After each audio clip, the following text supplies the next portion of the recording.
Let him laugh, let him weep, let him yell, let him sing. All they wanna say. Let him lay me traps and men to pray to Jehovah, me I pray. Let him laugh, let him weep, let him yell, let him sing. All they wanna say. Let him lay me traps and men to pray to Jehovah, me I pray. Let I be me instead of playing games. For chasing fame, let somebody sweat the lack of flames. No, living my life to the fullest and shout out my halala to the fullest. Let my lungs out. I'm still rising up to greater heights as long as Hello, Bonjour Sanbonani. Welcome to Rise to Greater Heights Network, where you can turn your fears into greater success while seizing new opportunities. It is so significant to have a positive mindset, more especially under these circumstances. So this network has the potential to completely revolutionize every aspect of your life and career. My name is Dr. Riel Nkunene, and I'm going to be your host for today. So if you're watching us online, please feel free to drop in the chat box where you're watching us from and what you hope to gain from our podcast. Today, we are surrounded by greatness in the World Wide Web. We have amazing speakers who's going to share some nuggets on how to rise to greater heights.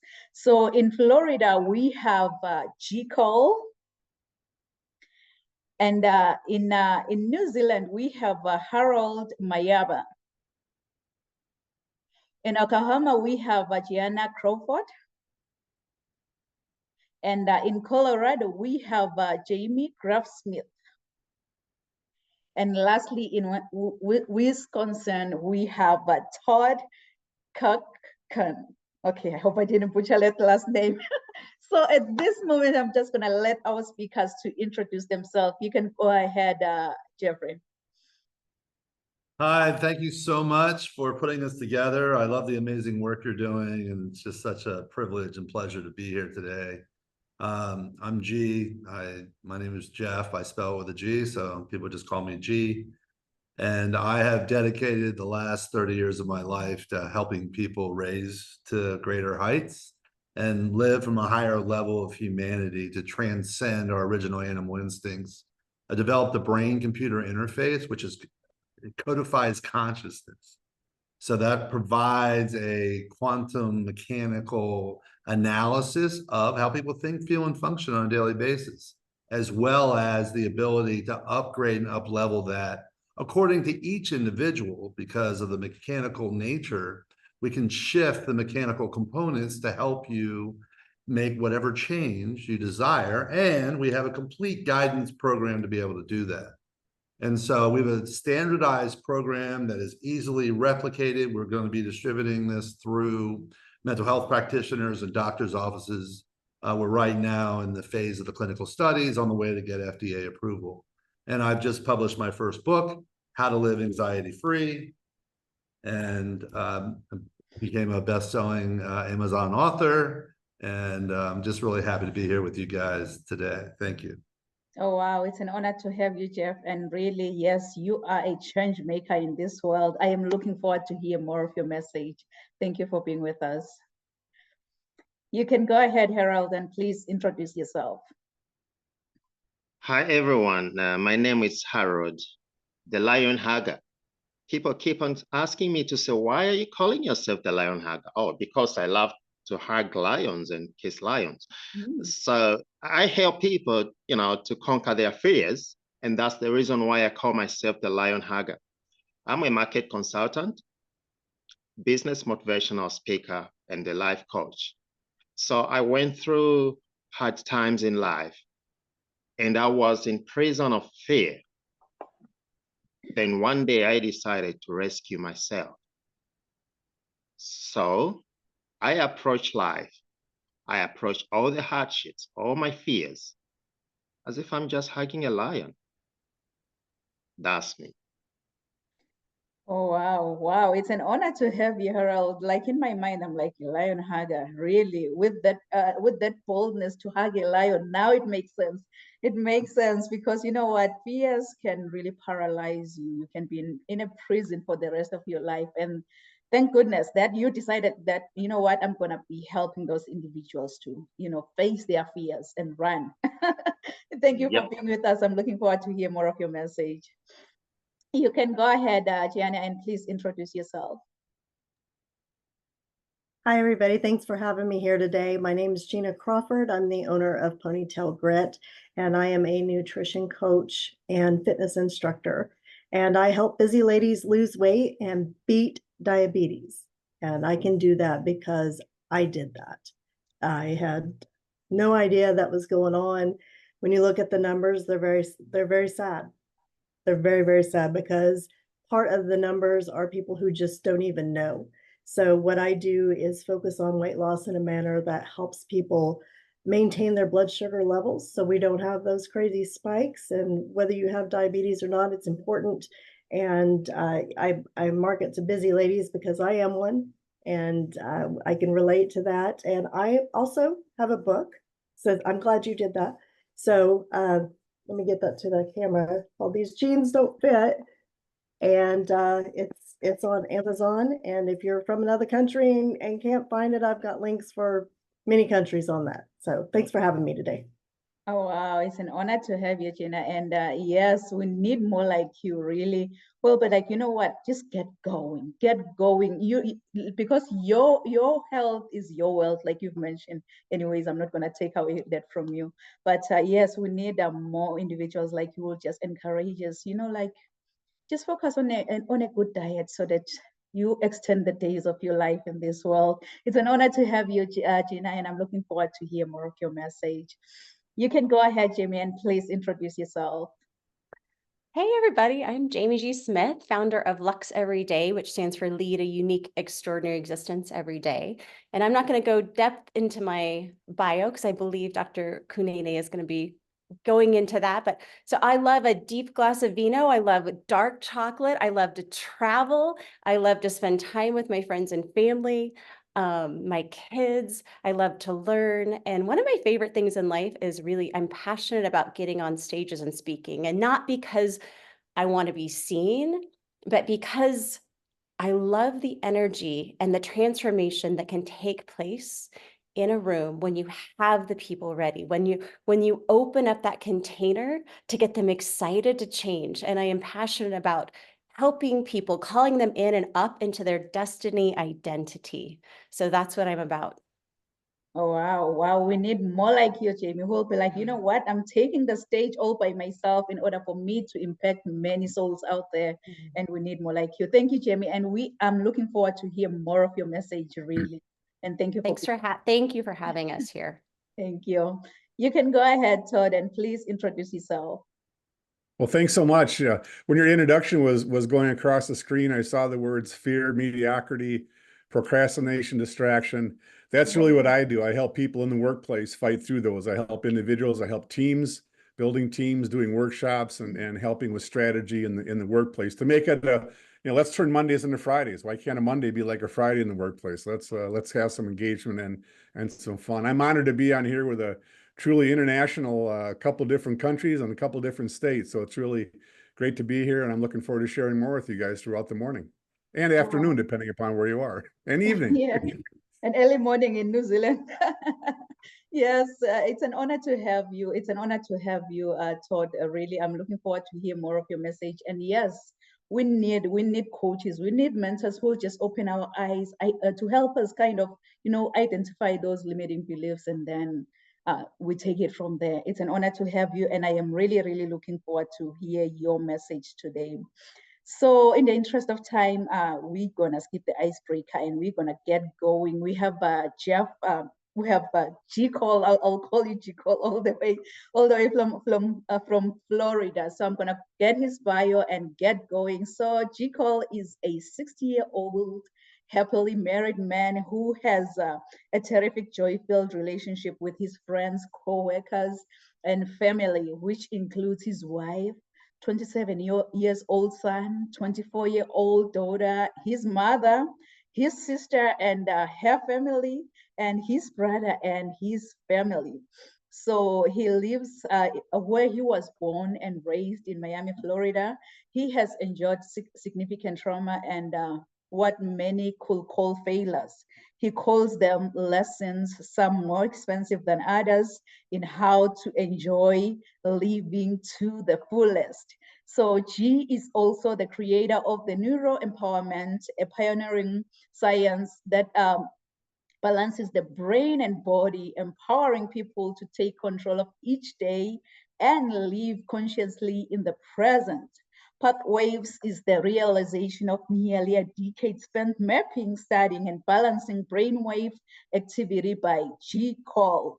As one of the world's foremost experts in brainwave analysis and neuroplasticity, and in his role as a Chief Neuro Empowerment Officer, G has held over 2,000 clients, men, women, and children, analyzed over 200,000 brain map segments, and created and facilitated more than 20,000 sessions.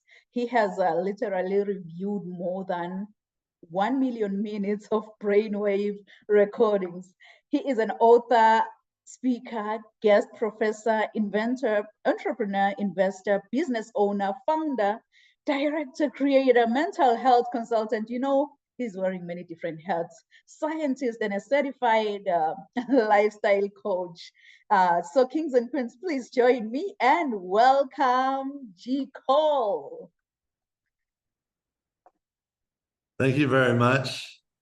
Am I to speak now or should I wait? Yes, take it away. The stage is yours. Wonderful. Yes. So I'm all about helping each person and actually eventually the world become a love-based place.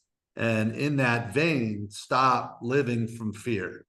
Homo sapiens, humans are fear-based pack animals and have, it makes sense because 200,000 years ago, when we were wandering around the Serengeti, if we were alone, we weren't going to make it.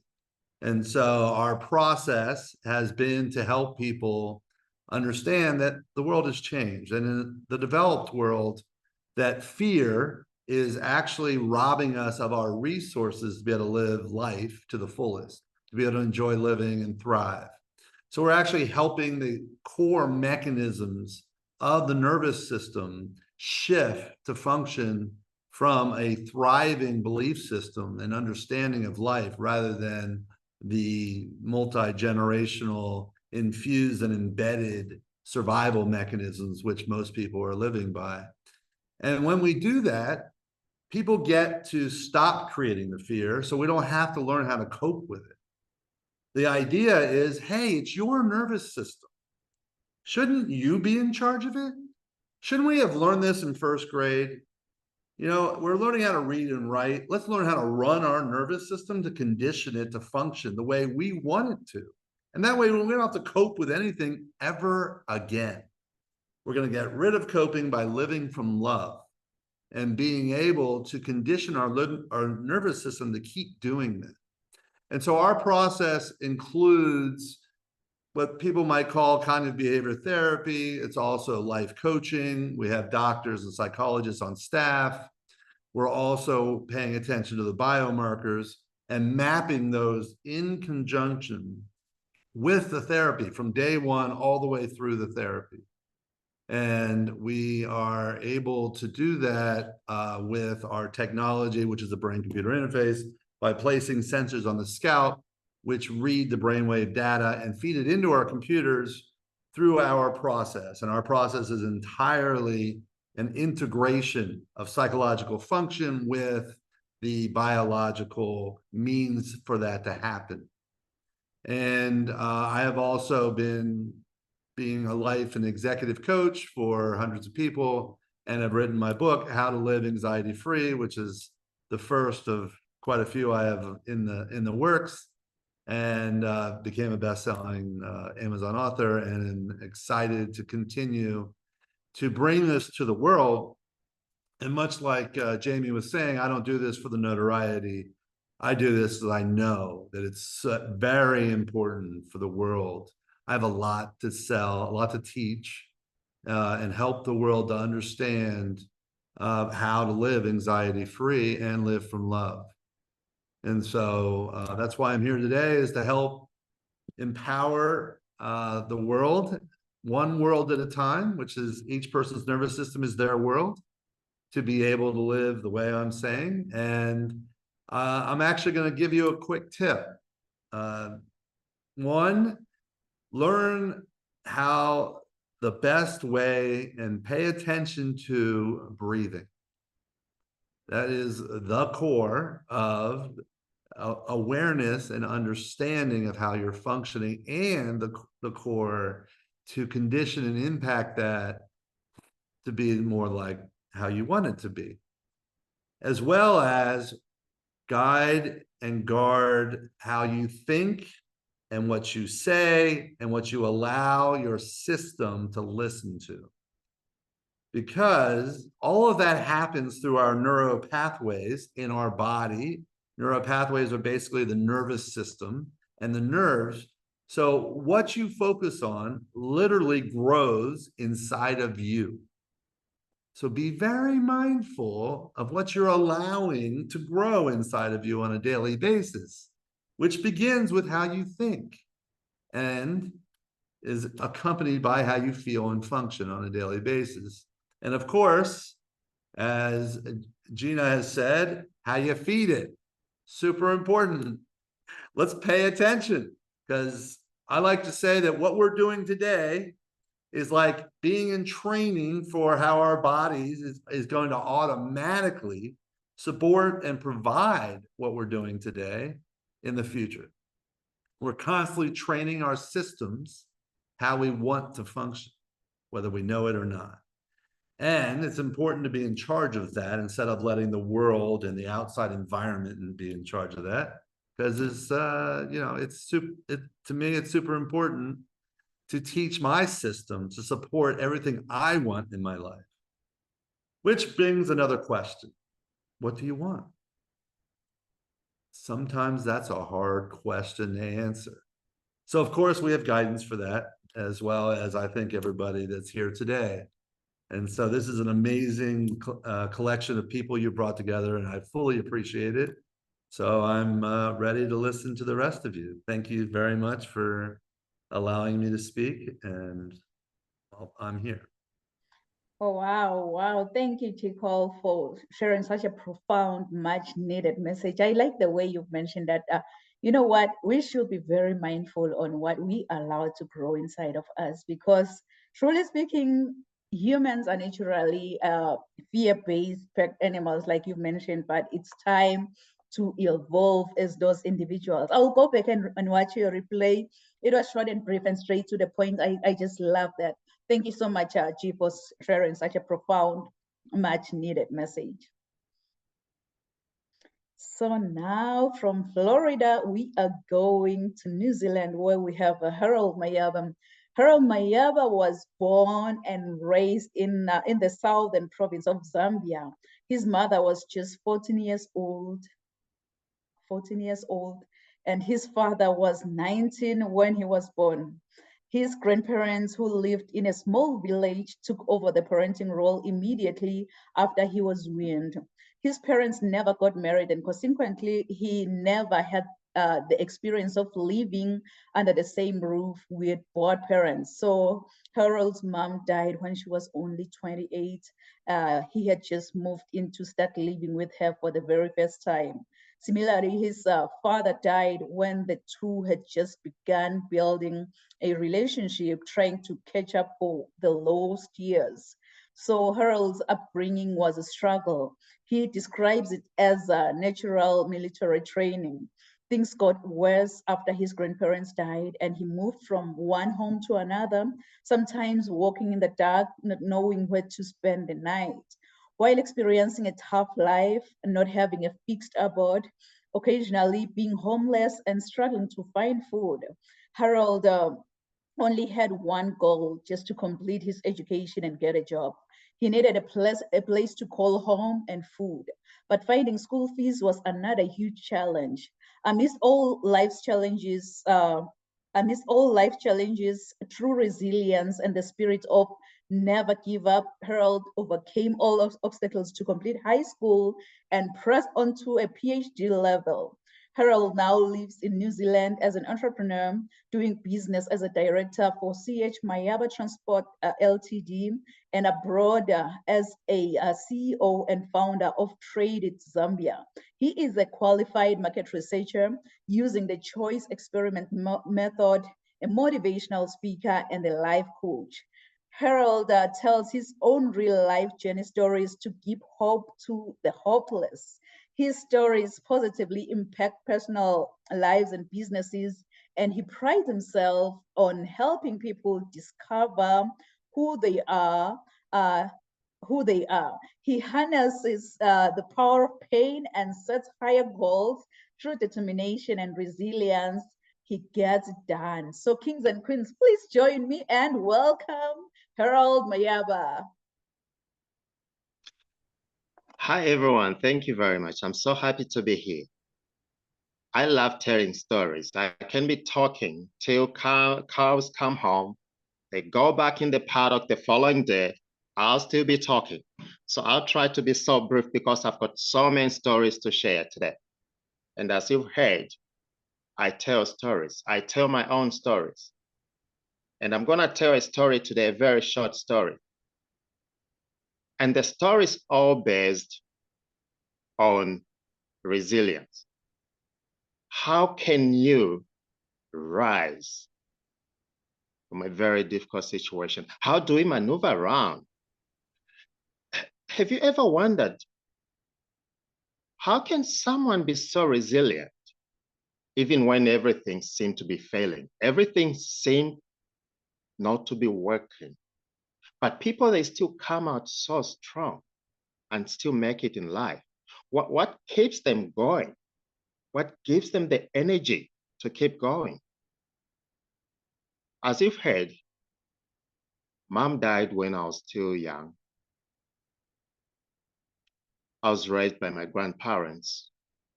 We used to struggle even to put food on the table. I could remember very well grandmother preparing porridge for dinner, and you could share. And she'll go hungry because she wants you to have something to eat. When I was in my year 11, my grandparents could not continue looking after me. They died. I moved to live with my auntie. The last time of my year 11, I told my uncle, I said, Uncle, look, I want to travel to another city to go and see my other uncle, the young brother to Mom, because I have to go there and lobby for some school fees, because those days in that part of the world, you have to pay for your school fees. School was not free because they were not paying for my school fees. They provided the shelter, but they were not paying for my school fees. And I was about to start my last year. If I don't pay for my school fees, I was never going to be allowed to sit for my exam. My uncle said, no, young man, you're not going anywhere because this is the farming season. I want us to go to the farm during the school holidays.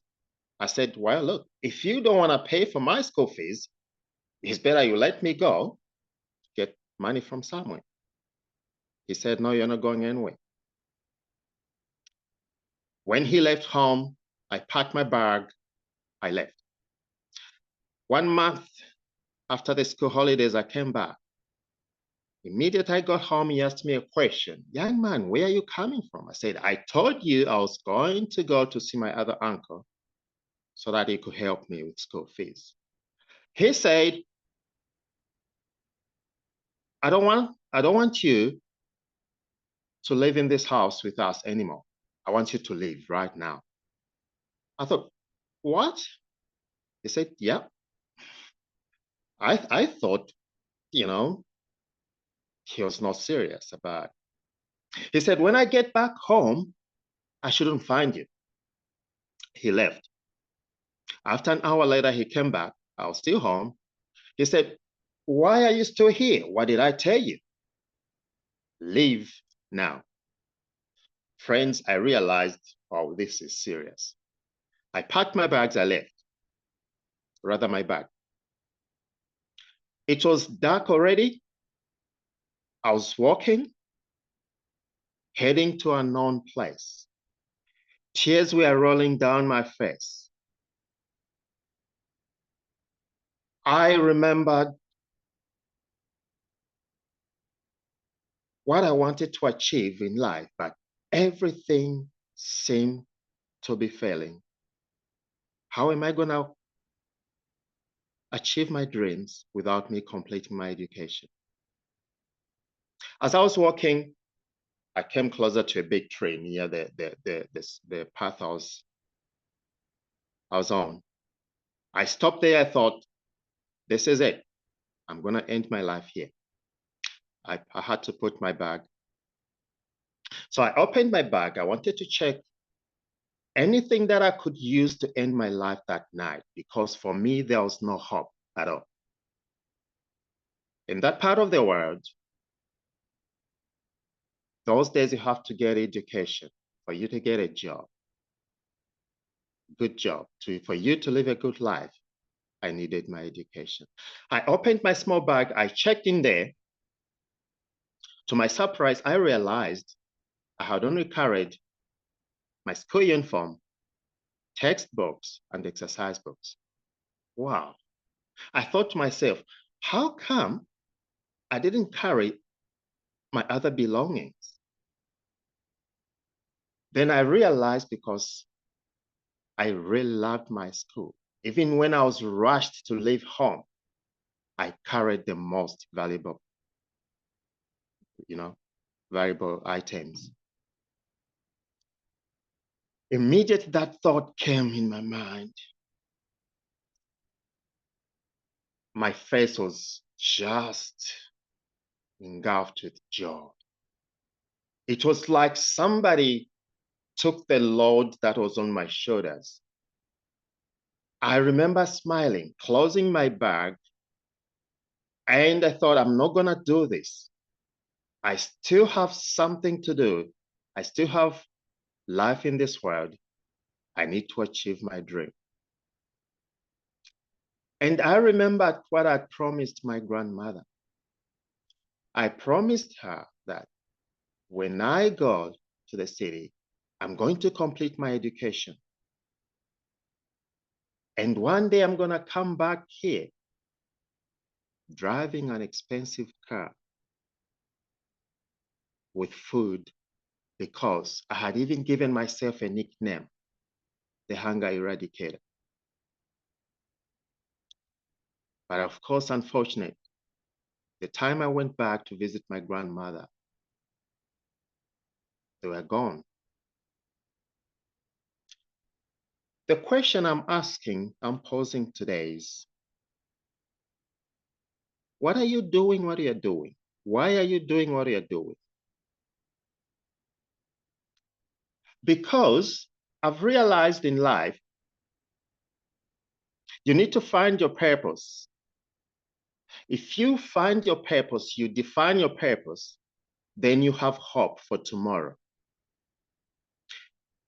And when things get tough, the going gets tough, because you know your purpose in life and you have hope for tomorrow. Then you're looking forward to something.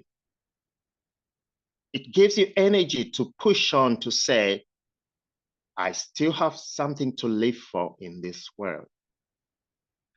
For me, defining your purpose in life gives you hope. And when you have hope, you become a resilient person because you know that whatever I'm going through now is temporal, there is tomorrow. It is the big why. So if your why is big enough, the reason you are doing what you're doing is big enough, friends, there's nothing that is going to come your way. And this is what I tell people to say in life, you need to define your purpose. Find your purpose and define it very clearly. Then you have hope. T.D. Jakes once said, if you can't figure out what your purpose is in life, then better you figure out your passion, because your passion will lead you right to your purpose in life. Unfortunately, we have so many people who don't know their purpose. Even businesses, they don't know their purpose. And because of that, when life hits them below the belt, they can't continue, they can't carry on. I've been hit below the belt so many times, friends, but I go back to redefine my purpose. Then it gives me hope. And that's when I have the resilience to continue. This is just a snapshot of my story, my stories. You can follow me on social media. I have a podcast, Real Life Stories That Change Lives, where I tell stories every day, all the time. So friends, I want to urge you, wherever you are, redefine your purpose, discover your purpose. It will give you hope and resilience to push on. Thank you very much, friends. I wish we had more time because I talk a lot. Wow, Harold. Oh my goodness. Thank you. Thank you for opening up and sharing your experience. I love your resilience. I can't put myself in your shoes even a single day on how you ever overcame everything. I don't know. But because you've decided to define your purpose as young as you were by then, and you've mentioned that if you find your purpose, you'll have hope for tomorrow. And that's what exactly happened to you. You were like, you know what? As much as I don't have anything, as long as I have my education, I'll be able to get a job. And you just did that. Wow, what a profound, much needed message. And you've also mentioned that you also have to unleash yourself and be unstoppable. I believe as you were talking, I was like, I keep on hearing Les Brown in you. So, wow, what a message. Thank you. Thank you so much, Harold. And yes, thank you. We appreciate you. So from New Zealand to Oklahoma, where we have Gina Crawford. Gina Crawford is a native of Tulsa, Oklahoma. She helps busy ladies lose weight, lower blood sugar, and get moving again. She found her calling to help others on her own journey to regain her health. In the process, she became a nutrition coach and a fitness instructor. So while doing all that, she reversed her pre-diabetic diagnosis and eliminated her heart disease issues. She has worked in the insurance industry with workers' compensation injury claims and has seen firsthand the effect someone's health has on their ability to heal and their quality of life. So while searching for answers, she came across a book in her mom's library about beating disease with nutrition. Having tried it all to lose weight, including but not limited to icky shakes, boring exercises, and restrictive diets, she became obsessed with learning more about nutrition and found the missing pieces to her puzzle. She is an active, pain-free, and has tons of energy. Now it's her mission to share this information and help others find their way to their healthiest and best life.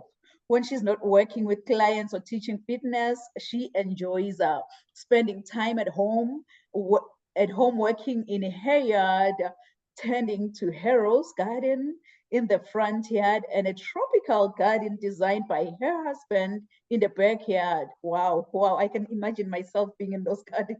She enjoys riding motorcycles with her husband, playing with their pups, hanging out with her grown children, and her latest joy is spending time with the granddaughter. The beach is her happy place when getting away. So kings and queens, please join me and welcome Gina Crawford. Thank you so much. I actually, since we have connected, I even have more news. The second grandchild will be here this winter. So I'm super excited, and they're more fun than the kids. So Congratulations. yeah, thank you, thank you. So that is why my focus on health, because I want to be here for my kids. I want to be here for my grandkids. I want to be here for my great grandkids. And I can't do that if I don't have my health and I don't take care of my stuff. I lost my mom. She was 61 when she passed, and her mother was 61. So when I'm sitting in this doctor's office one day, listening to, I'm thinking I'm going to get a script and I'm going to be out of here and I'll be fine. And I'm hearing and looking at this, and all I could keep thinking was, I want more than 20 more years. And that's when things got real. I mean, it got real, and it got real fast. So today, what I want to talk to you about is your health is your wealth. We can chase money, we can chase possessions, we can chase all of those things, but I promise you, if you lose your health, if you're sitting there with something incurable, something that, you know, just outside of an accident, obviously there's some things we can't control, but if you have lost your health, I promise you will give up anything and everything to get it back. And it's important. And when I'm talking about health, I don't mean health as absence of disease.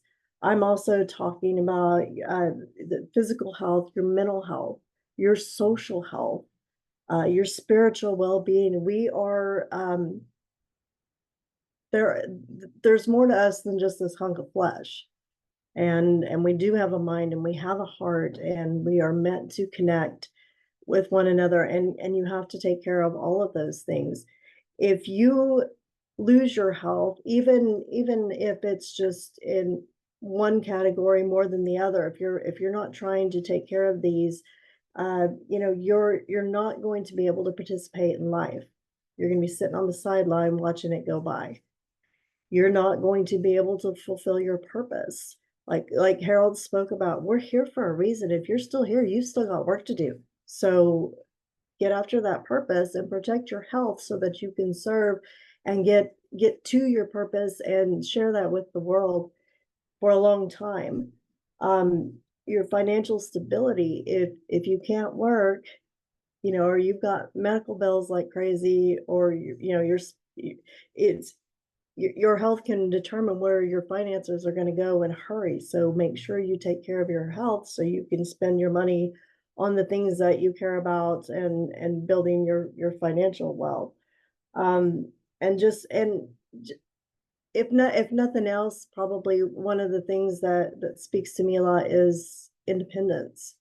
If you lose your health, you're going to have to rely on somebody else to care for you physically, to care for you mentally, or even financially. So really take care of that, because it's when we growing up, when I thought about wealth, I you know, think about the pirates with their big old chest full of gold and stuff. And it's now that I'm older, I look at my grown children and my grandchildren and the home that I have, and I'm very grateful for that. And I want to take care of me so that I can continue to take care of those things and enjoy them. One of the ways I got to that, I will tell you, when I first got diagnosed, I was not too gracious about it. In fact, I was flat out mad through the equivalent of an adult temper tantrum. And I did it for a while. And then I got up one day, I was like, okay, this is not getting me anywhere. this is not going to help me out. This isn't how to handle it. So that's when I had started, I was still going through mom's things. I found the book and just took off with it. And one of the things that I have learned, and when I was learning to become a nutrition coach and just learning about nutrition in general, is that I had to change my mind. And we have somebody here who can help with that. So you have to change your mind. I had to see myself as a healthy person. I just saw myself as some chick who was having, loving life and having a good time. And because of that, I wound up with with some problems I could have prevented.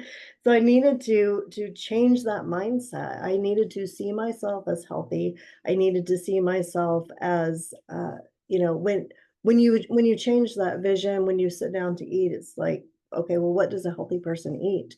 It's just like if you want to be a marathon runner or you want to be a weightlifter or any number of things that you would want to be, how does that person eat? What do they do? What's part of their day? What is and I promise if you start up here, it's going to trickle down. And when you become mindful of those things, that is where you will go, which Jeff's already told us that today, so I'm not going to keep pounding on that. Another shift I had to make was from the negative to the positive. I had to change, well, I can't eat this. I had to change it to, I get to eat this. It wasn't, I can't sit here and watch TV. The change was, I get to work out so that when it is time to rest, my body will be resting and restoring because I've done something good for it. I had to learn to add rather than subtract. A lot, I get a lot of clients that are like, well, I don't want to lose this, and I don't want to lose this, and I don't want to lose that. I'm like, okay, tell you what, let's do this. You add all of this, and if you still have room for that, eat it. It's okay. Because even if it's not the best for them, it's going to be in a smaller quantity because they'll be full of good stuff that they put in that they have added. So we focus on the adding, not the taking away. And then another mindset issue that I work with is just letting it become part of you. You can't, we all start off January 1st and we're going to do this, and I'm going to lose weight, and I'm going to do all this, and we change our diet, we change our schedule, we change our routine, we change everything, and that's not sustainable. We cannot do it that fast. I know there are some people that can white knuckle through that and do it, but it's just really, if you will just do one thing at a time and do that one thing well, and then you can add on from there. Maybe you can do two things at a time. Maybe we're going to start in the kitchen and start on the walking track, but that's it. If we have a tendency, and especially I do too. The reason I'm a nutrition coach is because I didn't know what I was doing. That's why I am a Zumba instructor. I didn't know what I was doing. I was terrible at the class. So I went to a training, and now I teach my own classes. And that really wasn't how that was supposed to go. So I just wanted to learn how to salsa correctly. But here I am. The same thing with the nutrition. It's, in order to get the level of information that I needed to help myself, then I became, what you realize when you get information, when you learn something, this goes back to the well thing. When you learn something and it has positively changed your life, you want to share it with other people. You want to, reach as many as you can. I mean, if you were driving down the street and somebody's house was on fire, you wouldn't just say, oh, huh, sucks for them. No, you would call. You would make sure that if you didn't hear sirens, you would make a call, you would do something, you'd see if help was needed. Well, when you get information that is life-saving, you want to go out and do that. And it was through this process that I actually learned what my purpose was, so that I could go out and help other people live full, healthy lives as long as they were meant to be here and be able to be active and participate in that for their whole life.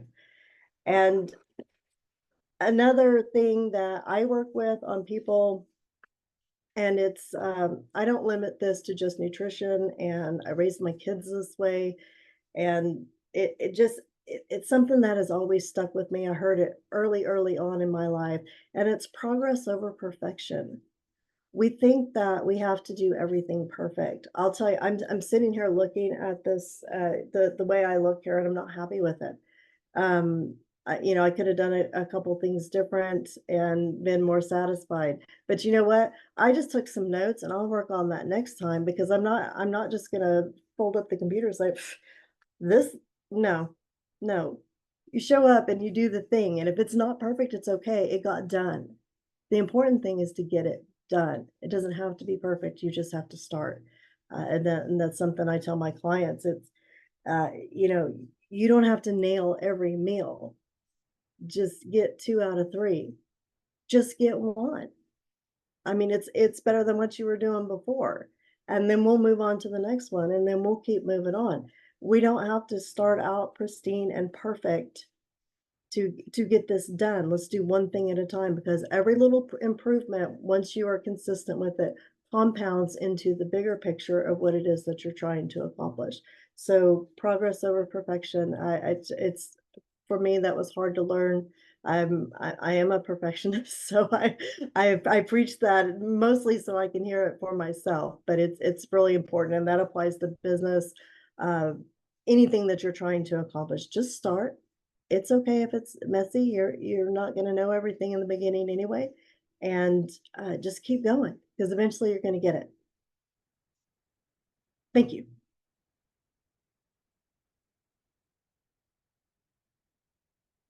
My goodness, Jenna, thank you so much for such a profound message. You know, I was just taking notes as you're ending. You mentioned that you used to struggle with the progress over perfection.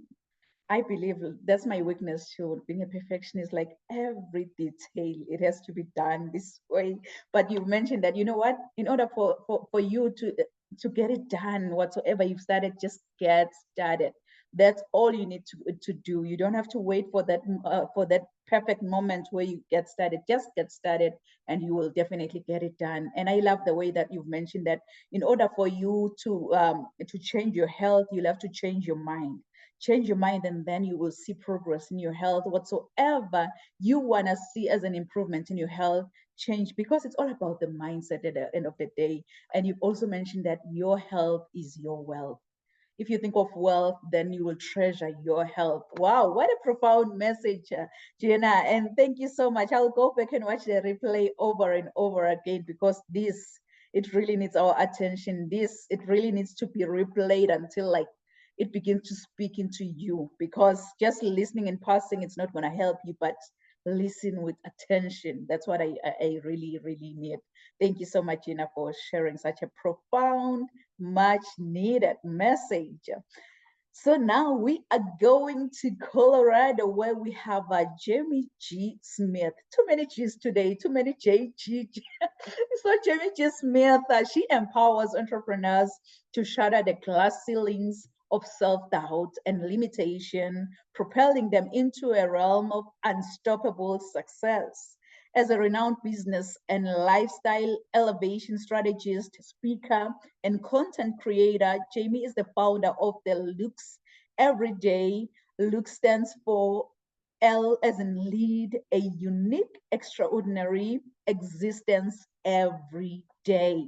With a rich tapestry of experience spanning 15 years, Jamie has been a catalyst for high achievers to compress time or to orchestrate accelerated breakthroughs and quantum leaps in their success. So her powerful signature online program, Power, Activate, and Access Your Full Authentic Power and Become Unstoppable. It equips women with a system filled with an arsenal of potent tools, which enables them to thrive and catapult their lives, businesses, and teams to next level heights. Jamie is an international speaker who has presented in China, Sweden, Canada, and across the United States. She has been featured in publications such as Authority Magazine, Health and Fitness, and American Council on Exercise. Jamie has been a spokesperson for BMW, Kia, Body Bar, and was also selected by Reebok to be one of the 7 global athletes to launch their dance fitness line to international and US markets. So kings and queens, please join me and welcome Jamie G. Smith. Hello, I am so honored to be here. So thank you so much for having me, and being with this panel of experts is so much fun because I love all the level of conversations we're having right now. And I want to invite everybody in that's listening right now into this level of conversation, because what I know as far as the Rise to Greater Height Network is that is what she's about. That is what she wants to create in this world, right?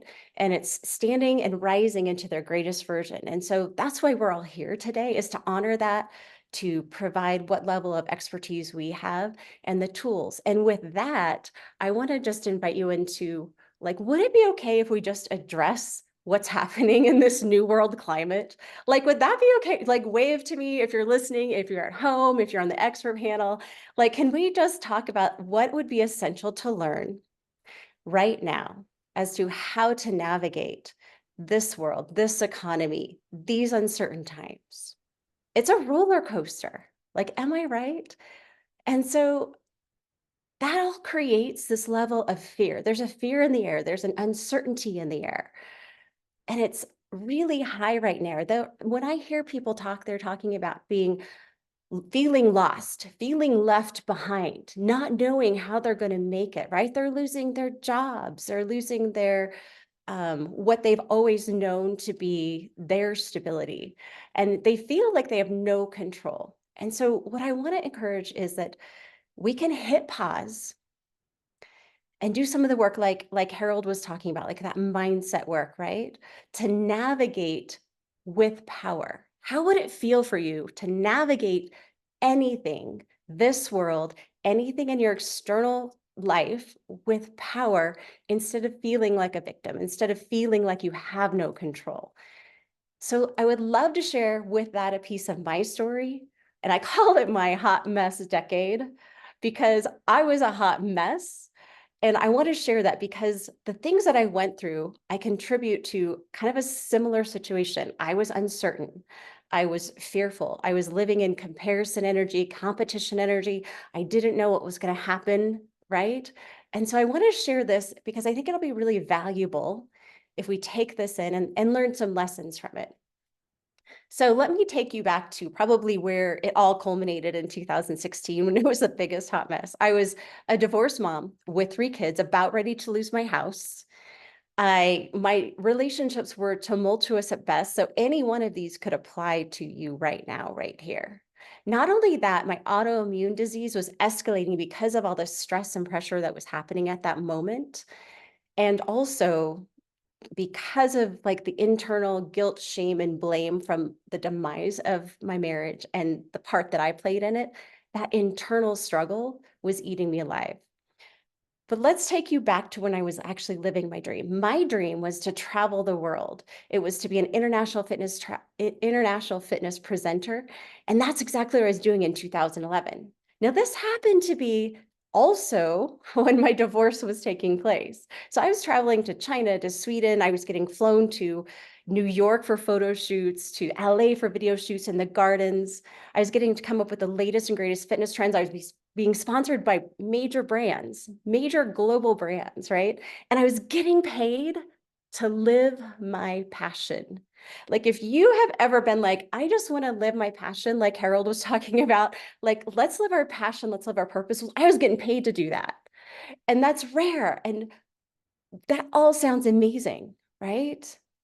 But beneath that beautiful, amazing facade, it was a facade, that success, because beneath all of that, I was a hot mess. My life was like it was falling apart and it was crumbling. And so what I realized is the more I tried to control it, the less control I had. The more chaos ensued, the more reactive I became, the more my self-sabotaging default patterns were rising up in me. And the more my limiting beliefs were controlling me, my old beliefs, that's why I want to bring you here, because this is a point at which some of us feel, you may feel this right now with what's happening in the world. You may be feeling fear. You may be feeling a protection energy, and that's how you're living your life, right? You may be having waves of destructive momentum that you actually are creating and you don't realize it. That's exactly what I was doing. I was magnetizing the exact things that I did not want into my life. And sometimes when we are in fear, when we're in comparison, when we're trying to control what's going on, and it's things that we can't control, that's what happens. We magnetize the exact things in our life that we don't want. So I don't know if you're listening right now, and if you can envision maybe your external life, your physical world doesn't represent what you really want it to look like. It doesn't represent all the work you were doing. Maybe you're doing massive amounts of action, because we've been taught, right? Massive action. If you're not getting what you want, do more. You're not working hard enough. Is that a yes? Like grind culture, right? Like the grind culture. And I love Gary Vee, but like, he's like, just work harder, work more hours. You like the boss babe culture. Literally, that's what we've been taught. And so either maybe you're working harder and harder and harder and harder and not achieving the results you want, or maybe you have achieved that next level, but now you feel completely unfulfilled. You feel like you're still a hot mess. You're burned out. You're exhausted. And even on top of that, possibly a deeper level, especially right now, is you might be in overwhelming debt. Maybe your health is struggling because of all the stress that you're allowing in your life. You're like G was saying, your nervous system is taking over because you're allowing those stress and those ideas to take over your life, right? Maybe your relationships are suffering because of the stress, because maybe you're not showing up as your best self. Who can relate here? If you've either been there or you are here right now, just be like, I've been there, I've experienced this. If you're at home and you're listening, be like, you can be like, I know, like, it's okay. What I want you to know is it's not your fault. It's not your fault. We have lived in this grind culture that tells you that if you just work harder, you manifest bigger, right? You do all the atomic habits, like on top of more atomic habits, that you'll reach your goals. And can I tell you a secret? Like, lean in with me just a little bit. Even though I had all those extraordinary opportunities, thank you, I saw that. Even though I had all those extraordinary opportunities, I didn't realize the wounded version of me was trying to operate and succeed in an environment that required the upgraded, healed version of me. I want you to hear that, because if you are feeling like you can't control your environment, you're not succeeding in where you want to go, possibly maybe take a step back and just ask, are there wounds? Are there old beliefs? Are there limiting possibilities? Am I allowing my nervous system to take over and make me believe something that's not true, right? That wounded version of you, those old stories, those old actions, the way you react to stress, it is not going to take you to the level of success you want to be in this new world order, because you need the upgraded version of you. You need the healed version of you. So just take that in for a moment, because we can't control this environment, but what we can control is ourselves. Can I hear an amen? We can control ourselves. So I do want to tell you that, I do want to tell you that your insecurities, your default patterns, your self-sabotaging behaviors, they will rise up during really stressful times, during times of uncertainty, during times where you feel out of control. What I want to let you know is that's a gift.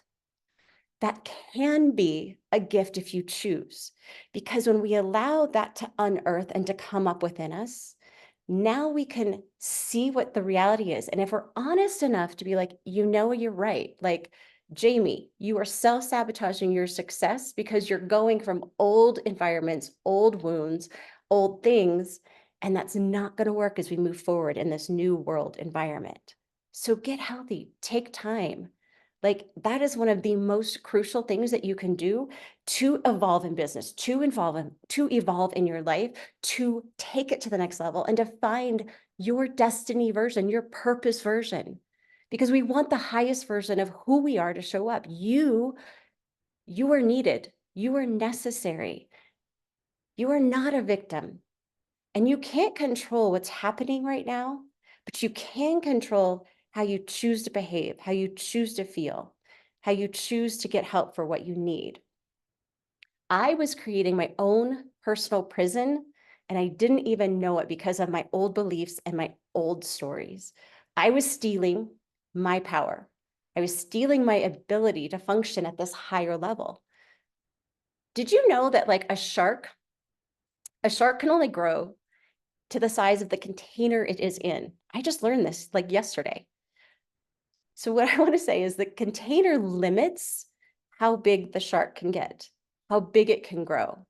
If you place a shark in the ocean, it is limitless. It can grow to as big as it lasts, right? As long as its life is, it will be growing and continuing. So your thoughts, your actions, your beliefs create the container for your belief system as to what you think is possible. So are you going to choose a prison? Or are you going to choose an ocean? Like that's a choice. And it takes grace, it takes honesty, it takes deprogramming, right? And when we heal and release the control that our behaviors and actions have and what they have done to keep us captive, you now can become the stability in the storm. You can become the leader for leaders. You can become the freedom caller, right, for others. Because as we free ourselves, we free others. We give them permission to rise. And I want to call you out and up today to rise into your destiny, because of that, this time is an accelerated time. This time you can choose to fall behind, or you can choose to accelerate, be above and beyond what has ever been possible. We can embrace this time as an environment, an excitement. If you learn and you grow the skills, don't be frightened by AI, right? Don't be frightened by any of that. We're going to talk about that in just a really quick second. Because a friend of mine, Jen Gottlieb, she's a mentor, she wrote Be Seen. She says, when you allow yourself to be seen in the rawest, realest, and sometimes darkest version of you, you give yourself permission to begin healing. And I say, when the repetition of when the repetition of your mind prison controls you, your condition creates submission. You're submitting to your mind prison right now. And so instead of doing that, let's elevate into releasing ourselves from the prison and open up to the ocean. Because it is pivotal right now that we become the leaders in this place. So for example, AI can be considered scary, or it can be considered an asset. The founder of Google, I can't remember his name right now, but one of the founders of Google, he said he contributed AI to be as important, if not more relevant and more life-changing than fire and electricity. So I want us to now, like, don't be discouraged. Don't be afraid of AI. Don't be afraid of what's coming. Embrace the things, use them to your advantage, accelerate your mind, accelerate your skills, and step into your calling. This is the best, biggest time ever that you could, but by being scared and by going into your self-sabotaging behaviors, you alleviate, you take yourself out of the game. Right now, you are being called up, called in to play bigger. And that way you give others permission to do the same. So I just want to encourage each and every one of you that this is your time. This is your time to raise up. And I heard somebody say, I believe it was Brendan Burchard, who was talking about how when doubts and here's what happens. When doubts, discouragement, and distractions come, that's when we fall back, right? But like Harold was speaking, your purpose is your dream. When your destiny and your dream and your purpose become bigger than your doubts and your discouragements and the distractions, that's when you can seize life. That's when you can live. That's when you can rise. So On that note, I just want to encourage you that the couple things I would encourage you to do is reset your mindset and get healed, right? Learn the new skills that you need to go forward. Don't be frightened by them. And then rise into your destiny, because that is where you're supposed to be. This is the exact time you are supposed to be in. And I just want to invite you into that. You can follow me on Lux Everyday, Luxe Everyday Life. And I would love to have any conversations that you want to continue. Wow, wow, Jamie just dropped the mic. From hot mess to that hot success, that's who you are today. And you've mentioned that we'll have to recognize the self-sabotaging behaviors that are holding us back in order for us to move to the next level. Let go and release need for control. You've mentioned that it's high time we rise into our own destiny. And I've learned something new about the shark today, really, that a shark can only grow in that container that it is in. So if you put a shark in a pond, it's going to grow into that size of a pond. But if you put a shark into the ocean, then the growth is just limitless. So, wow, what a profound message. Yes, I just want to be out of that prison and swim in the ocean with sharks. That's my mindset. Thank you Go so find much, your Jamie. ocean. Thank you so much, Jamie, for sharing such a profound, much needed message. Really, I believe our audience have been really changed by your message. Thank you. Thank you. So our next speaker in Wisconsin, we have Todd Kakan. Todd Kakan is on a mission to revolutionize company culture and leadership. So throughout his career, Todd has done countless presentations, workshops, and seminars at local, state, national, as well as international conferences. Todd annually hosts Live to Lead, featuring John Maxwell and other internationally known leadership speakers. Todd is passionate about sharing his experience and knowledge in communication, leadership, generations, personal growth, as well as company culture. He writes for numerous publications, including an international publication. His passion for leadership and culture earned him an independent speaker, coach, teacher, and trainer certification with the John C. Maxwell Leadership. He is both DISC and DEI, which is diversity, equity, as well as inclusion certified. So kings and queens, please join me and welcome Todd Kakan. Thank you very much. Appreciate that. You know, a couple of the speakers talked about, Gina and G talked about habits.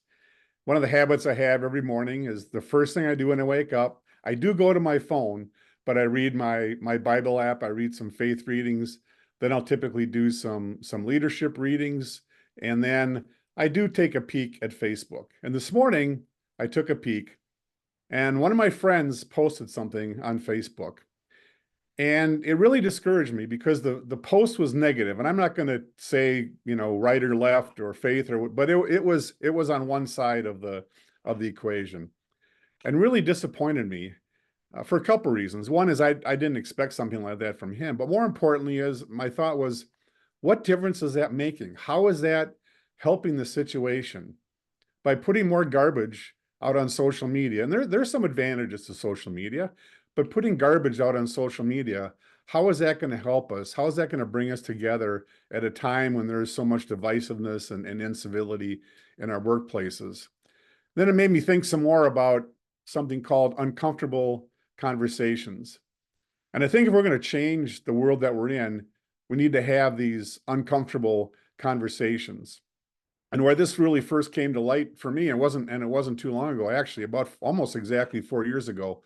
There was the situation in the Minneapolis area where a gentleman was killed, and it really turned the world upside down when we were in the middle of being upside down in the middle of COVID. Well, during COVID, the school district here had started weekly conversations with community leaders on how to help us get through COVID, help businesses, help the schools, help government, help everybody get through the challenge with COVID.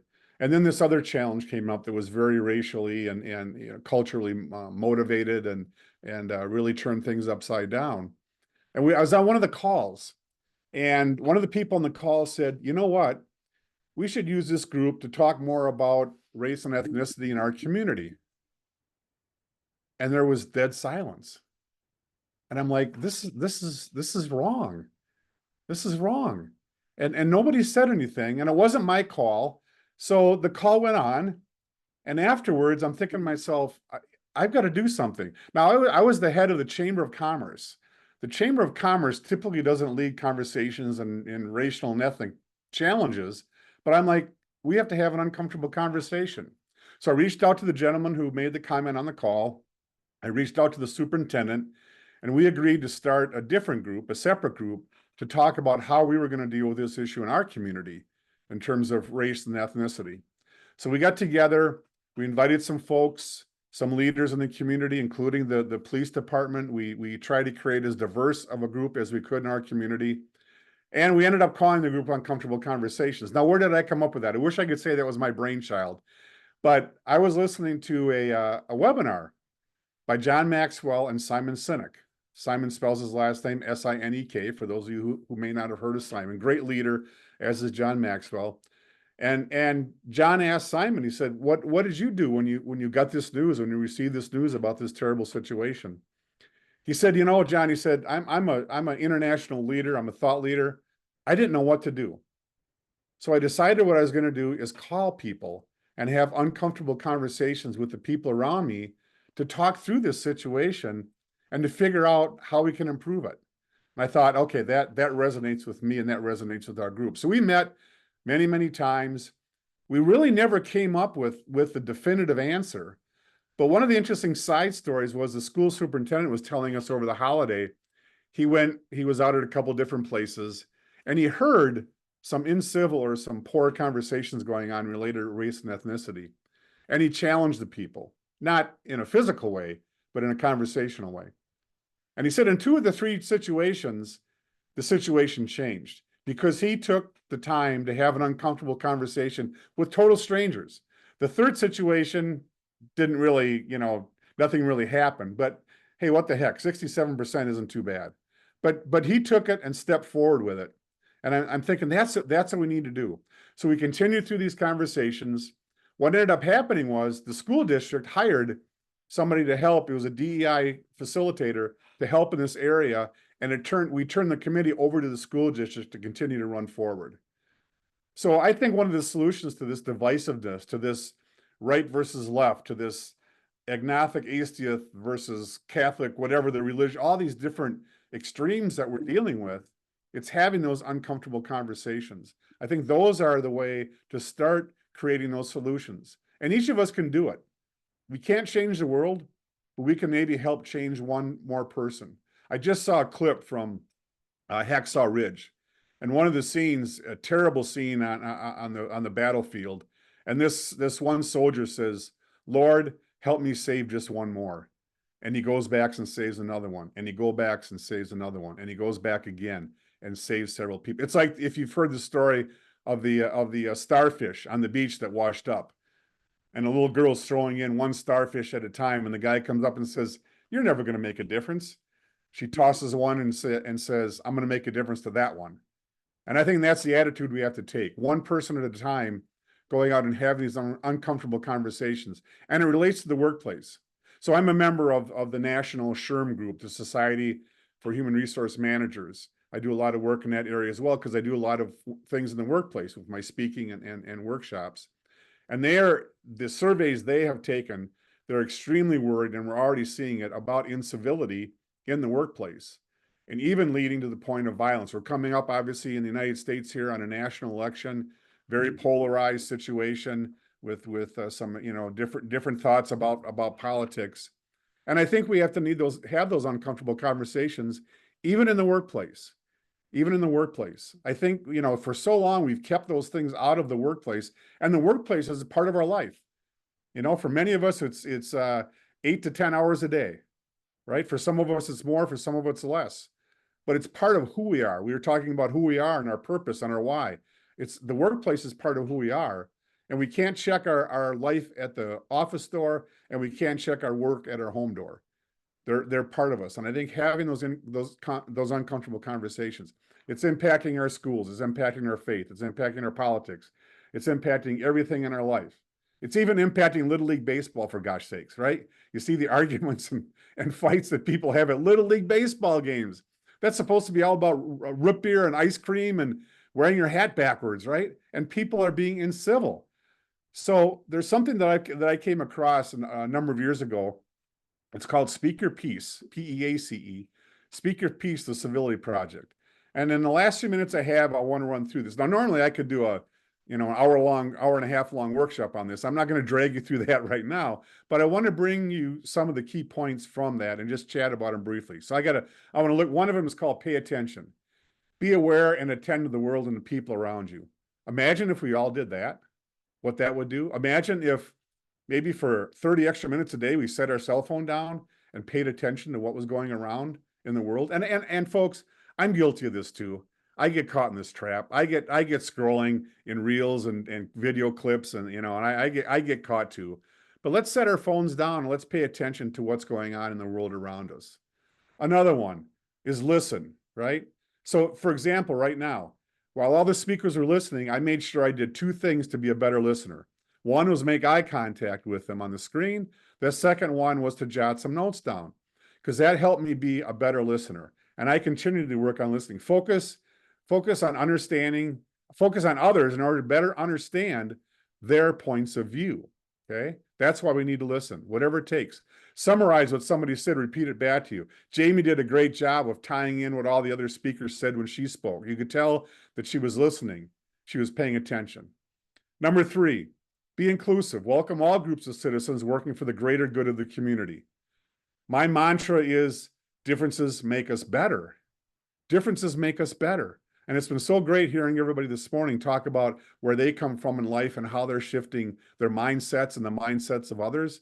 And that's really what we need to do. We need to do that one person at a time and reach out to people that differ, that we disagree with, and let's have a conversation. And let's figure out, it doesn't mean we're going to change us or we're going to change them, but let's understand and respect what they're saying. Next one, number 4, don't gossip and don't accept when others choose to do so. Oh, there's a little bit of gossip going on in the world, right? But just remember, when others gossip with you, they will gossip about you. So if someone comes up and goes, you know what I heard? Just say, hey, I'm sorry. I only deal with facts and truth. I don't want to hear what somebody else may have said or may have not said. So eliminate gossip. Show respect.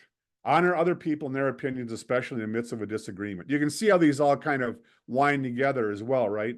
In faith and politics. I have complete respect for other people's viewpoints, even if they don't, if they don't agree with mine, right? I respect them. I don't have to agree with them, but I certainly respect them because they have the right to the way they feel and their purpose and their passion. Number 6, seek common ground.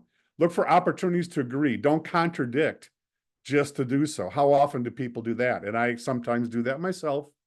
There are 8 billion different people in the world, from New Zealand to Florida to Canada, Colorado. I forgot one state, I'm sorry, but there are 8 billion people all over the world, right? So let's figure out ways that we can find. We all have something in common with each other. We learned that on this call.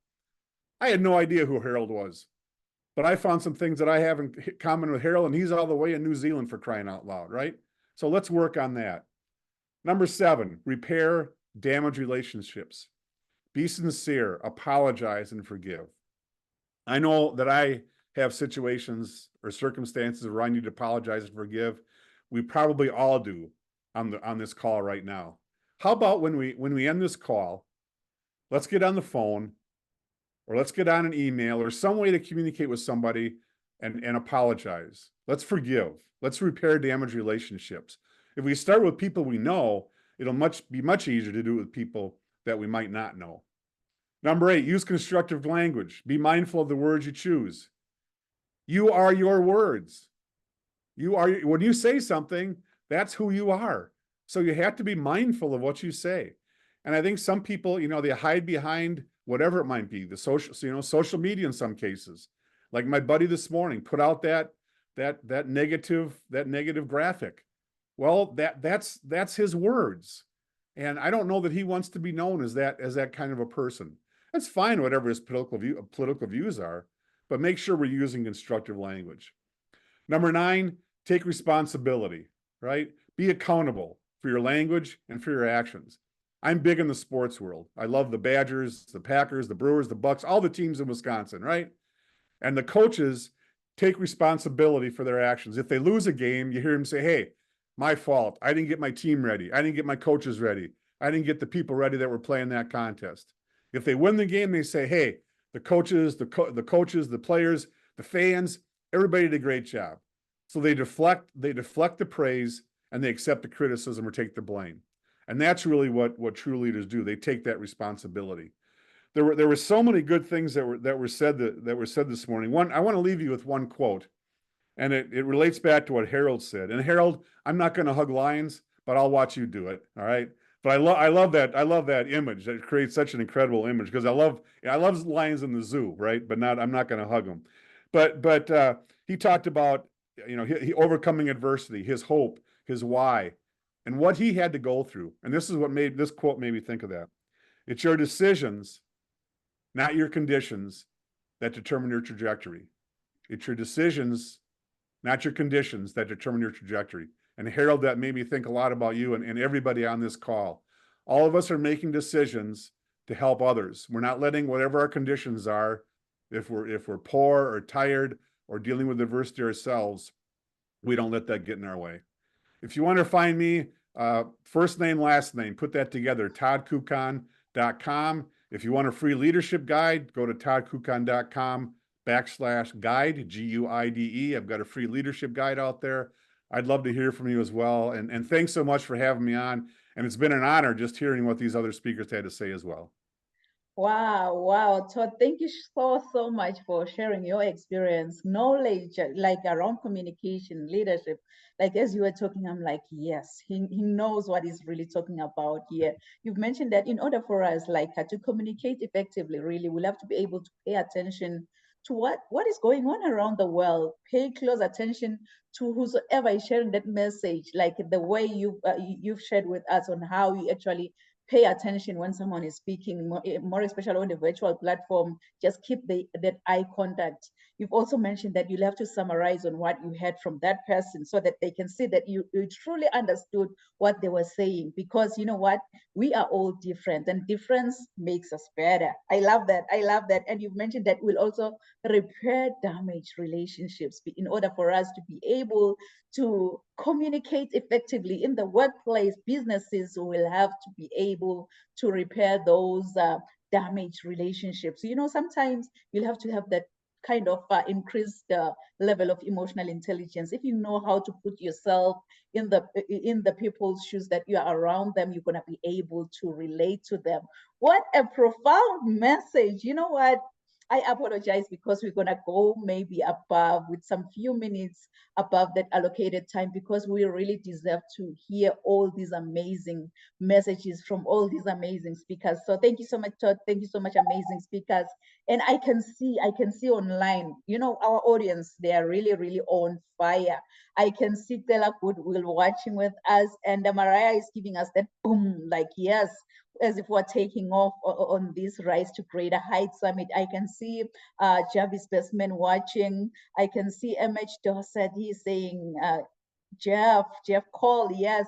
And Mariah is saying that I've learned something new about neuroplasticity today. And I can see Benoit giving us all that blue hearts, the love that he's sharing with us. And Z Floyd is saying that, Floyd, hello, good afternoon, everyone. Yes, it's good morning on my end. I know it's early morning on Harold's side, and then it's good afternoon, good morning everywhere that our speakers are. And Jarvis is saying that it's also an opportunity sharing what you do for the love you have for your grandchildren. Yes, you can have all the money. It's important to take care of yourself.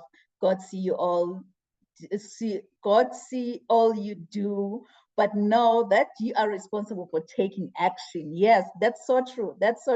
And Princess Sabe is saying that the shark, 100%. Yes, I believe. And Z also is showing us the shark. And Lona Nell is also watching. Z, oh my goodness. like our audience, really, they've been really inspired. They've been motivated. And today it's so funny because we have also audience on this platform, on the Zoom platform. So they have so much comments that they've just posted. I can see Ashley Richards, Professor Edgar, he joined us, and who else is here? Who else is here? Our audience has also posted some questions here. So as we prepare for the next speaker, of which means it's going to be myself, it's not going to be a show without me showing up and showing off, but I'm going to read the questions so that you get prepared. This question has been directed to Harold. Yes, Professor Edgar, he's asking to Mr. Harold, kindly give us some advice to the young ones, especially those who have lost their parents at an early age and feel like life has nothing to offer. So think about the response. We're going to come back and answer that question after I spoke. Let me see who else. Yeah, I don't see any other questions, but to our audience online, if you happen to have any questions to any of the speakers today, please feel free to drop your questions on the chat box and we're gonna come back and respond to your questions. So I'm gonna be the next and final speaker, but before I speak, let me see if I can be able to grab my bio and share with you. So please do enjoy. Let me see if I can share my screen here. Let's see. Perfect.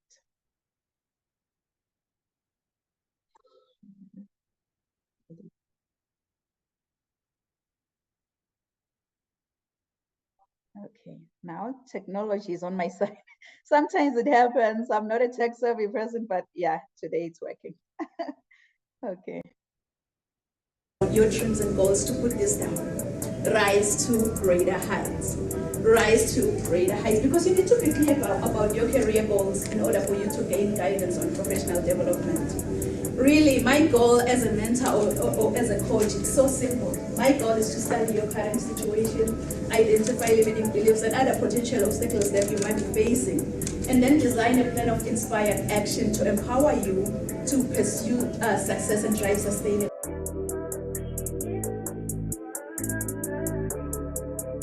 I think whosoever said that the sky is the limit was wrong. From today on, I, Dr. Riel and Kunene, believe that the sky is our point of view. Mom. So I think whosoever said that the sky is the limit was wrong. From today on, I, Dr. Riel and Kunene, believe that the sky is our point of view. So let's all rise to greater heights. Of view. So let's all rise to greater heights.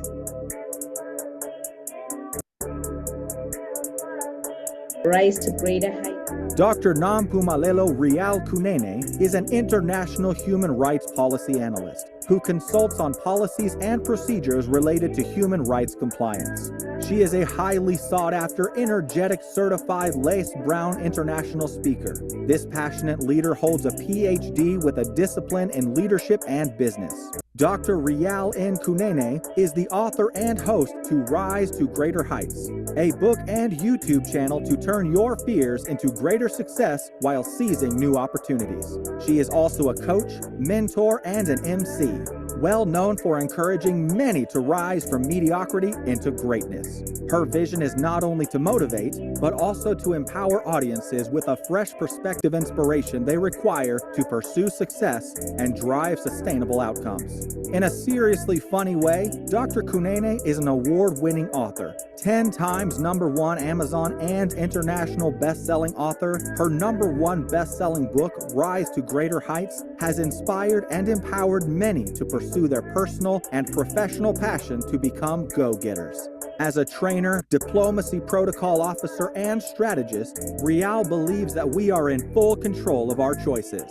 Her mission is to meet the needs and transform lives of her clients and her audience. She is also a true advocate for creating new policies that uphold human rights and prevent human rights violations. Dr. Kunene's purpose is to teach everyone about human rights and help organizations understand and promote human rights. Her goal is to study your current situation, identify limiting beliefs, then design a plan of inspired action to empower you to achieve specific outcomes in your life. This change maker, trailblazer, and revolutionary is pushing boundaries and creating a real change worldwide. Like a phoenix that never accepted defeat and rose from its own ashes, she wants to challenge you to unleash your greatness and rise to greater heights. Dr. Rial N. Kunene wears many hats. As a professional certified sales manager, CEO, certified travel counselor, publisher, medical esthetician, philanthropist, and a commissioner for oaths, following her dreams gave her purpose to see her goals through and understand that she does have everything she needs to reach her full potential. Her everyday message is that your journey to be a better person starts with you. So knowing who you are to your core will make you understand that you are the only one who can accomplish your dreams. Hebrews 11, Psalms 27 and 40 keeps her to rise to greater heights. The sky is no longer the limit, but now the sky is our point of view. So let's all rise to greater heights. Kings and queens, please join me. Welcome, Dr. Rial N. Kunene.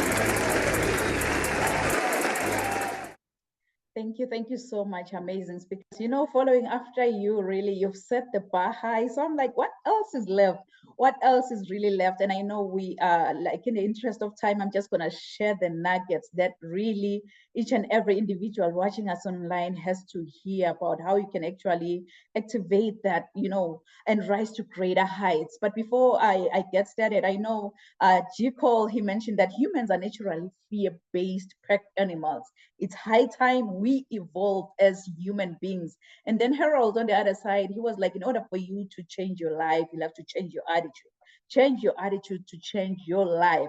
And Gina on the other side, she was like, you know what? Your health is your wealth. So please, please take care of this treasure. And Jamie, she was like, you'll have to kind of recognize the self-sabotaging behaviors that are kind of holding you back from your next level. And then Todd, he mentioned that difference, we are all different, but difference makes us better. So I'm gonna say, follow your passion. What's holding you back from actually taking baby steps in the right direction? What's holding you back? Is it fear? Is it procrastination? Is it distraction? Is it settling for that mediocre life? What's holding you back? Because, you know, there are many reasons why people don't reach their dreams, but you must understand the issues that keep you away from actually achieving your potential success.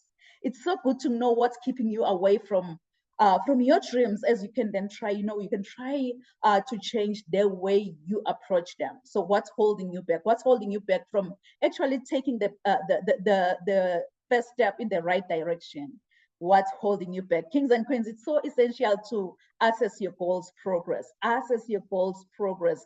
Once you identify the reasons why you are being held back from actually reaching your goals, you can then try and work on it and improve. The good thing is that you can always conquer the motives if you recognize them. So being here shows that, you know what, you're not willing to settle for that mediocre life. So don't let others stand in the way of your dreams. And you really don't have to see the whole staircase to get to the top, but you need to take the first step to get to the top. As my mentor always say, that you don't have to be great to get started, but you'll have to get started to become great in life. So get started today by taking that baby step in the right direction, because you know what, many people, they know what their passion is, but they are frustrated by the process of maybe trying to turn their passion into profit. Whether maybe you're running your own company, or maybe starting that business, or maybe you are seeking that next promotion, at your work. You'll have to ask yourself this question to kind of help you to increase the financial rewards of doing what you truly love, what you're passionate about. Ask yourself this question: what difference am I passionate about making in others' lives? Notice I didn't ask you, what are you passionate about? But instead, I just want you to determine the purpose of your passion, which is using it to positively impact the world. So the type of drive, it attracts like opportunities that usually lead to raises, job offers, as well as a new business. So in order for you to turn your passion into profit, you must always fulfill a purpose that others need or want. When you focus on your passion, then try to find a way to allow your passion to impact others. In that way, trust me, you have a winning formula. So it's a wake-up call. It's a wake-up call to turn that passion into a career. It's a wake-up call, kings and queens. But when that alarm clock goes off, please don't ever hit the snooze button. Don't be like, I'll wake up in the next 2 minutes. I'll wake up in the next 4 minutes. You know what? Forever is a long time. Why don't you wake up, get going, and turn your passion into a career? So I'm going to provide you with the 8 secrets. It's not going to be secrets anymore, that I've actually used to turn my passion into profit. Trust me, if you follow the same system that I've actually used to build an income generating business, just doing what I truly love, what I'm passionate about, and making a real impact out there, you will be on your way to success. So one thing that you'll have to understand is that you can't give from an empty cup. You'll have to fill up your cup first. And then once your cup is full, you're going to be able to share with the world from the overflow, because you can't give from an empty cup. So it's high time you fill up your cup with the 8 ways that I'm going to share with you to go from passion to profit in no time. So if you can, please write it down. Dream big, but start small. I say dream big, but start small. Oh my goodness, it's a Friday and I keep on being tongue-tied. So in the early stages of launching your business, for example, you are still kind of, learning. You are in the learning stage of that business. So you need to test the waters first and make sure whatsoever you're going to be doing in that business, make sure it's scalable. So you are allowed to dream big, but always start small. And point number 2, you'll have to write about your interests. Yes, write about your interests. That's one of the simplest ways from actually doing something that you truly love to profiting from it, to write about it. So write a book if you can, because with that book, it has so many ideas that you can actually impact others. So always write about your interest. And then point number 3, you'll have to become an expert speaker. Become an expert speaker. This is another way of turning your passion into profit, by becoming a public speaker. So get training, get proper training, so that you'll be able to use your voice by becoming an expert speaker. And then point number 4, you'll have to create something. You can create a product, you can create a community, or you can create a cause. So to turn your passion into profit, you could also create a product. And community building is another excellent way to profit from what you're passionate about, what impact that you are doing out there in the world. Just build a community. And it's easier now with social media, where you can actually create a community out there where you have like-minded individuals who's going to hold you accountable for your own actions, by just building that community on Facebook. And it's also easier now to create a course and then start selling that course online. Whatsoever topic that you feel like you're passionate about sharing with the world, just build that course and sell it online. And then point number 5, you'll have to become a coach or a consultant. Become a coach or a consultant. If you're wondering how to monetize your passion and love being a leader and helping others, consider becoming a coach or a consultant on the subject that you're passionate about. So yes, you still gonna invest on getting that training as a coach, getting that training as a consultant before you go out there and try to save the world. So become a coach or a consultant. And then point number 6, you can start making YouTube videos. You can start going live, doing live videos. And thanks to the internet, because turning your passion into profit is a lot easier now than it was like 30 years ago, where we didn't have internet, where we didn't have that Wi-Fi. So if you can, please just go on YouTube. If you don't have a YouTube channel today, go on YouTube and create that YouTube channel. And you know what?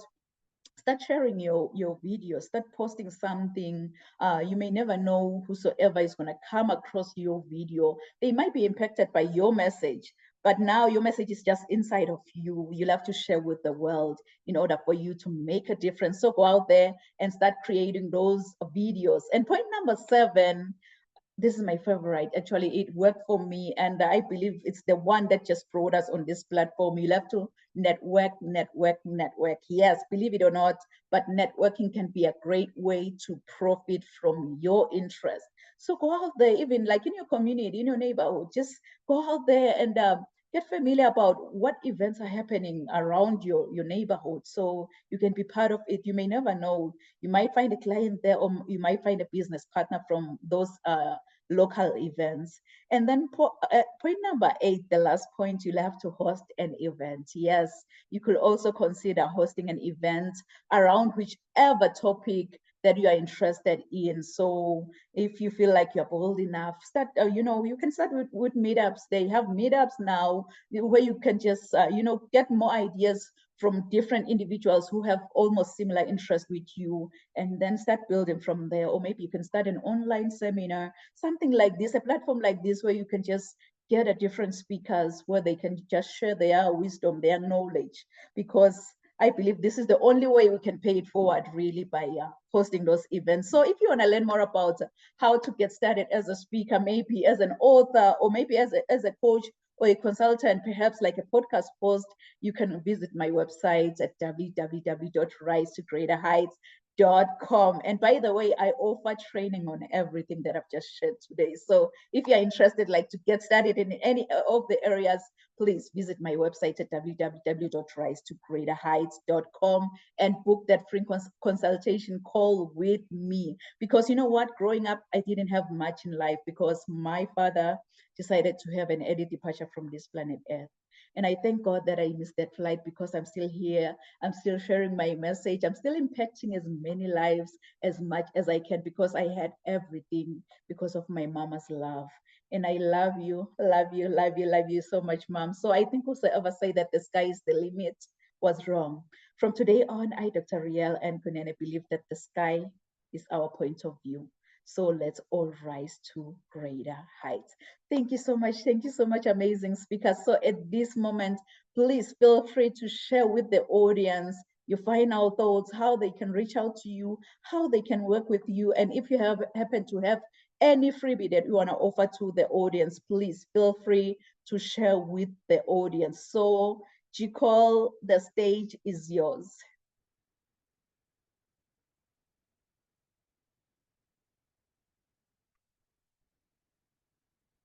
Oh, I think yeah, he just disappeared. Okay, Harold, the stage is yours. You can please share with the audience. Yes. Wow, thank you very much. Actually, we'll catch up in the next few days because I've got questions. Actually, I went through your website and I thought, oh, I need to talk to to Dr. Kunene, because there are some things that I want to learn from you. And we never stop learning in life. We have to continue learning. And thank you very much for sharing. There was a question. Is it a question that I have to answer, or I need to share to the audience what I'm offering? Yes, please feel free to respond to that question. That's it. I completely forgot about it. If you can please respond to that question, and then as a way of wrap up, you can also share your final thoughts. Yeah, Professor Eddie Kanyanga, actually, he's my childhood friend.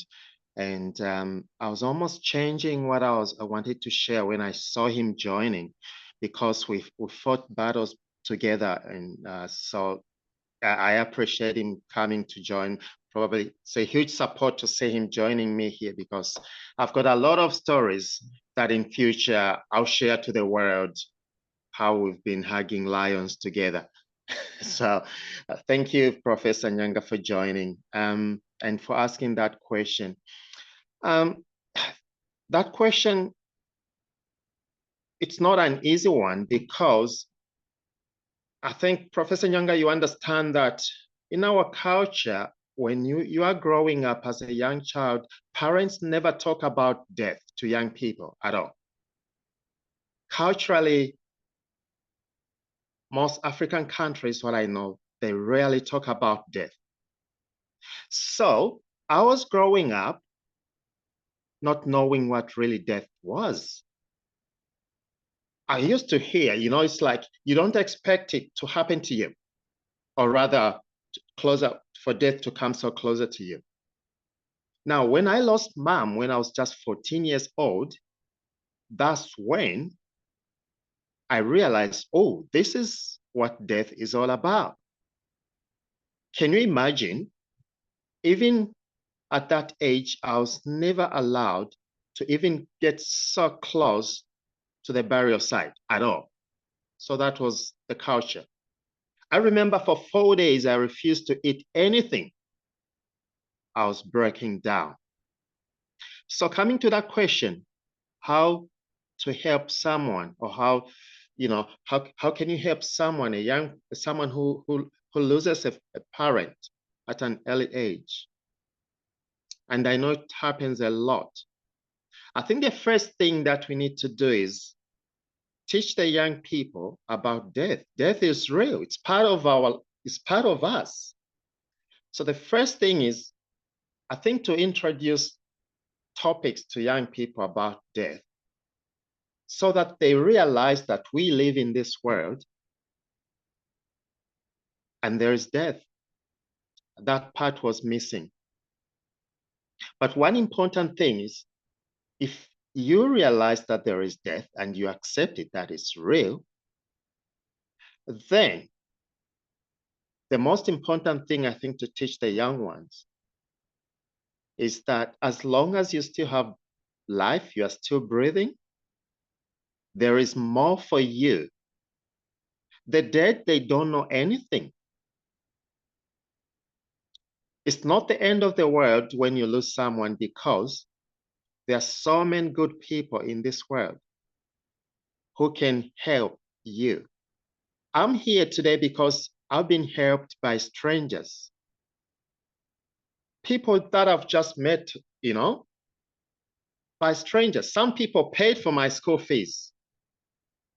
So actually, I love this saying. Somebody once said, there are a lot of good people out there, but if you can't find one, become one yourself. Because when you become one yourself, then you'll be able to meet those good people out there. So I think my advice to people who, who lose their parents at an early age is that it's not lost. Everything is not lost. There are good people out there who can hold your hand and help you to cross over. It's not lost yet. And I know it's tough, but I think to accept death first. And can you imagine I didn't know that actually from a tragedy, there can be something good that can come out. I never used to think that way at all. Today, I use my voice. Even I use stories about my mother's death as my power. It gives me power. So it's not lost. Everything is not lost just because you've lost your loved one. Because you can meet good people. And for me, actually, before I was even 20, I learned to work really hard by myself, to achieve goals by myself, because there was no one to spoon feed me. There was no one to babysit me. So something can come out from a tragedy, but we don't look at life in that way. So I think, Professor Nyanga, in a nutshell, that's how I can advise a young one. First of all, accept that there is death. Death is real. But remember, all is not lost. You are surrounded by good people. There are good people everywhere. I can see good people right now on my screen. Yes. Yes, thank you so much. Thank you so much, Harold, really. Yes, I'm also from that culture where they never talked about death, yet death is really inevitable. And if it's untimely, it leaves such a devastation behind. But thank God for your life that you were able, you know what, you were like, I'm so hopeful for tomorrow. I'm so hopeful to achieve this. And I believe that's the same advice that you are giving it to Professor Edgar, because nothing is lost. From losing that loved one, it means a stranger can come your way and help you to reach your destination. So never ever give up in life. Thank you so much, Harold. Thank you.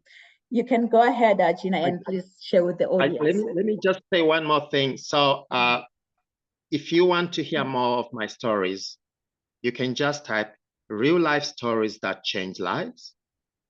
You find me there. Also, you can visit my website on www.haroldmayaba.nz. Wow. Thank you so much. Yes, kings and queens, reach out to Harold at www.haroldmayaba.nz for more information. Thank you so much. Thank you so much, Harold. You can go ahead, Gina, and please share with the audience. Okay. Well, I would like to invite you all to my Facebook group. I do free weekly live trainings in that group, just various topics, basically nutrition, lowering blood sugar, getting moving again, the focus of the group. And next week, starting Monday, I'm doing a free 5-day challenge. It is a 15-minute meal prep challenge, so you can get control of your food and set yourself up to win through the week, both for you and your family. Oh, wow. What's the Facebook group name? That would help, wouldn't it? Yes, it is Ponytail Grit. Ponytail Grit. Yes, kings and queens, please go out there and look out for Gina, because I believe I'm the first one who's going to sign up for this, because I need it. Go out there and reach out to Gina and join her Facebook private group, and the lives that she's doing, the 5-day challenge. Be part of it. Thank you so much, Gina, for sharing with the audience. You can go ahead, Jamie, and please share with the audience. Yeah, first I wanted to say to Harold, you're right. Everything is a gift. Nothing is wasted. And no matter what has happened in your life, no matter if it's a traumatic experience or not, there are always gifts in there that we can look for and see. And then for Gina, I just wanted to say, please join her group, because when I'm talking about your destiny, your potential, if you're physical, and if you can't see me, I have a hand above my head and a hand below my chin. If your physical and mental capacity, your vessel is down here, your potential has to come down to meet that. Whereas if you take care of that first, now you have the vessel to be able to take you to anywhere God has created you to be and to rise into your destiny. So I just wanted to throw that in. You can follow me at Lux on Instagram at Lux Everyday Life. LUXE, Everyday Life. I also have a quiz. So if you're like, I don't know what my self-sabotaging behaviors are, I don't know what my reactions are during a stressful time, it is really helpful to recognize them. Don't judge yourself, but just look at it from a standpoint of, okay, so this is my typical reaction. Now what? How can I be empowered? Because this is empowering information. It is nothing to beat yourself up about. It becomes empowering. So this is not a fluffy quiz. It's not going to be like, you're the best person ever. It's going to tell you what you actually do, what your tendencies are when you are under the most stress. But you can go to my website, Lux Everyday, luxeveryday.com/quiz to find out what are yours. And I call them primal instincts. So they are all animals. So you can have a little bit of fun with yourself, fun thinking about like, what are some of your typical ways you react? And I would love to connect with you. You can connect with me on DMs or on my website. So thank you. It was such an honor, Dr. Rial Kunene. I'm gonna get it all right, but thank you so much for having us. Oh, thank you so much, Jamie. I believe that really our audience will reach out to you because, you know, you need someone in life who's just going to hold you accountable for your own actions and who's going to help you like to identify those limiting beliefs and then design a plan of inspired action to kind of empower you. So I believe that you are the one. So kings and queens, go out there at Lux Everyday Live on Instagram and luxeverydaylive.com, www.luxeverydaylife.com. That's right, Jamie. So the website is just luxeveryday.com. My Instagram is luxeverydaylife. Thank you for that. Perfect. Thank you so much. I reach out to Jamie. You need her. You definitely need her, and she's gonna hold you accountable. Thank you, Jamie. You can go ahead, Todd, and please share with the audience. Thank you. Yeah. So in my name and also in the chat, I put my my website and how you can get that free leadership guide. I'm on LinkedIn and Facebook all the time, so you can follow me there. I really think the thing you have to think about is every company is different, every workplace is different, and I'm going to offer a customized solution. I don't have like a $50,000 canned program that you plug and play and then I walk away and collect my check. I'm going to be there next to you. I'm going to be there with you, whether it's your team, an individual, your whole organization. But I think we have to have a conversation first to kind of figure out what is the best tools I can give you to share with you to use to help have a more engaging workplace and get out of this divisiveness. So thanks so much for being on. And I feel like I'm stealing because I learned a lot from the speakers as well. So it's been a great day. Thank you so much, Todd. Yes, our audience, really, if you want to have that healthy workplace environment, here's your go-to. If you wanna improve on your communication skills, leadership in that workplace or whatsoever business you are running, here's your go-to. So go out there and reach out to Todd. Todd, he's available on LinkedIn. He's available on all social media platforms. Thank you so much, amazing speakers. Really, we are so honored. We are so humbled. I know we are all busy, but for you to spare that 90 minutes, even it's almost 2 hours now, to be with us here at Rise to Greater Heights Network, really, we don't take it for granted. We are so honored, we are so humbled, and we say thank you, amazing speakers, for sharing your wisdom with us, your nuggets with us. We don't take it for granted. So thank you to our amazing speakers. And to our audience online, oh my goodness, thank you so much for joining us here at Rise to Greater Heights Network, where you can turn your fears into greater success while seizing new opportunities. I hope from all these amazing messages, from all these amazing speakers, you've been inspired, you've been motivated, and you are ready to rise to greater heights. So do join us next week at the same time, same place. Thank you. Merci. Sia bonga.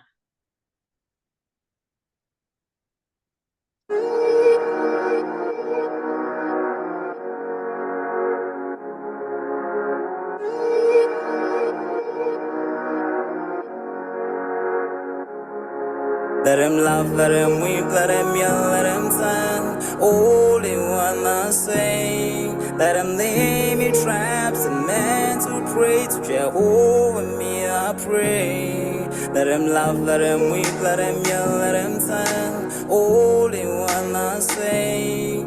Let him lay me traps and men to pray to Jehovah, me I pray.